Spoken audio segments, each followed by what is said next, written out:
Alongside Jim Barker, Matt Dunnigan, and Davis Sanchez. And I know the kicks weren't as dramatic as what we saw with Copa America in Canada down in Dallas, but kicker's very important in this game as we saw 9 field goals between the Blue Bombers and the Redblacks. But look, it was a very physical game on Friday, and we saw a couple of questionable hits on the quarterbacks in this one. Yeah, and Laura, to your point about kickers, Castillo and Ward, they continue to make the magic happen for the season. The kickers across the league, it's good on you. But yeah, the big story was Cromdy hit on Dru Brown, and Dru makes himself vulnerable here, goes down and gets his head stapled to the turf with a little flipper from Cromdy, and that changed the complexion of the game. From that point forward, we saw Crumb Dog Millionaire and coming in there and Dustin Crumb doing his thing, running the football, opened up both running attacks, and here flipped the script.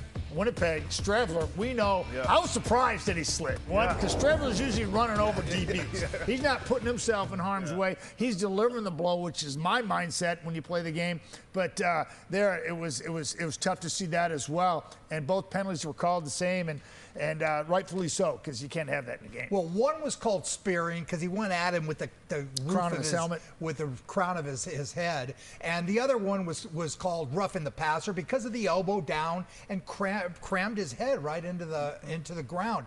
And your point at halftime about, and you were a quarterback, about going head first is safer for the quarterback. And in the fourth quarter, we saw Dustin Crumb do exactly that, and he basically delivered the blow. So it was very interesting because we can't have these kind of hits, Davis. They're going to kill the league if we lose quarterbacks on this type of play. Yeah, we've seen so far this season, we've seen great quarterback play for most of the season.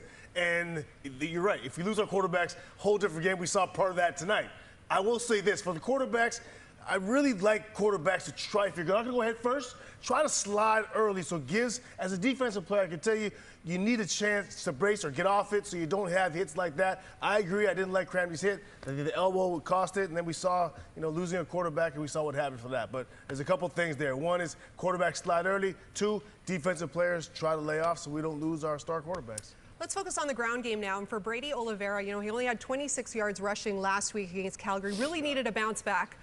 Well, they got their wish as he put up his best outing of the season, 23 carries, 129 yards. How important is it for the Blue Bombers to have him get going? Yeah, I mean, the easiest path for a Bomber victory, and that's really what it's all about. I don't care if you throw the ball 50 times, if that was the best way, or run the ball with Brady or run it with Shrimp, but they had to run the rock. They realized that was their easiest path to win, and that's what they ended up doing. You saw that mostly get going the second, third quarter. They got that going, but that's what they need to do to win, and they did it. As it turns out, you got an athletic quarterback on both sides of this football game. Once Dru Brown went out, and it opened up both running games. I mean, granted, Winnipeg took that mentality going into this one and said, we're going to jam it down your throat and make you like it. And that's exactly what they did. They just pounded the line of scrimmage and got being back to the Blue Bombers. But the most important thing for Winnipeg was they didn't turn the ball over at all. And when you don't turn the ball over, you have a great chance to win. Now, Ottawa also didn't turn it over. So it was a clean game that way. Just a physical, rock'em sock'em football game on Friday Night Football. Old school, baby. And the Blue Bombers get their first win of the season, which means there's only 2 teams that have yet to taste victory this season. Edmonton on a bye, and we will see Hamilton in action Sunday, playing host to those BC Lions. Did you say rock'em sock'em, Jim? He did. He did.